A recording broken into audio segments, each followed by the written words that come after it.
بسم اللہ الرحمن الرحیم۔ والذین یکنزون الذھب والفضہ، سورۃ توبہ آیت نمبر 34 اور 35۔ جو لوگ مال و دولت کو خزانہ بنا بنا کے رکھتے ہیں، یعنی سونے اور چاندی کو، ولا ینفقونھا فی سبیل اللہ، اس میں سے اللہ کے راستے میں خرچ نہیں کرتے، مراد یہ کہ زکوٰۃ نہیں دیتے،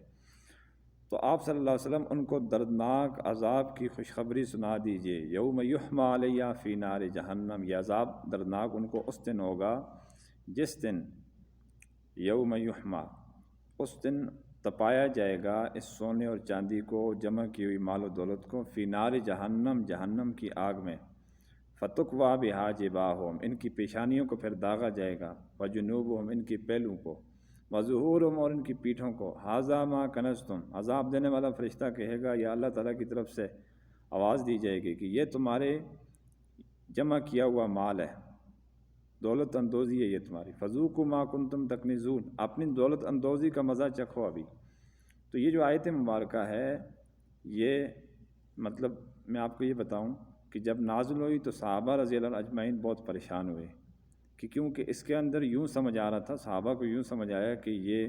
جتنا بھی مال ہم کمائیں جمع کر کے نہ رکھیں بلکہ راہ خدا میں خرچ کر دیں۔ نبی علیہ السلام نے ارشاد فرمایا کہ اس کا مطلب یہ ہے کہ زکوٰۃ نہ دی جائے اور پھر مال جمع کیا جائے تو وہ سارے مال کو برباد کر دے گا، ہلاک کر دے گا، تو اسی لیے زکوٰۃ جب اس میں سے نکال دی جائے گی تو وہ مال پاک ہو جائے گا، آپ کے لیے سارے کا سارا برکت کا باعث بنے گا، طیب ہو جائے گا وہ مال، اس کو پھر سمیٹ کے جمع کر کے رکھنے میں کوئی حرج نہیں۔ تبھی تو میراث جو ہے وہ فرض ہے، تبھی زکوٰۃ فرض ہے۔ اگر سارا مال راہ خدا میں خرچ کرنا مقصود ہوتا تو زکوٰۃ کیوں فرض ہوتی اور میراث کا حکم کیوں دیا جاتا؟ اللہ تعالیٰ ہم سب کو ان باتوں پر عمل پیرا ہونے کی توفیق عطا فرمائے۔ وآخر دعوانا ان الحمد للہ رب العالمین۔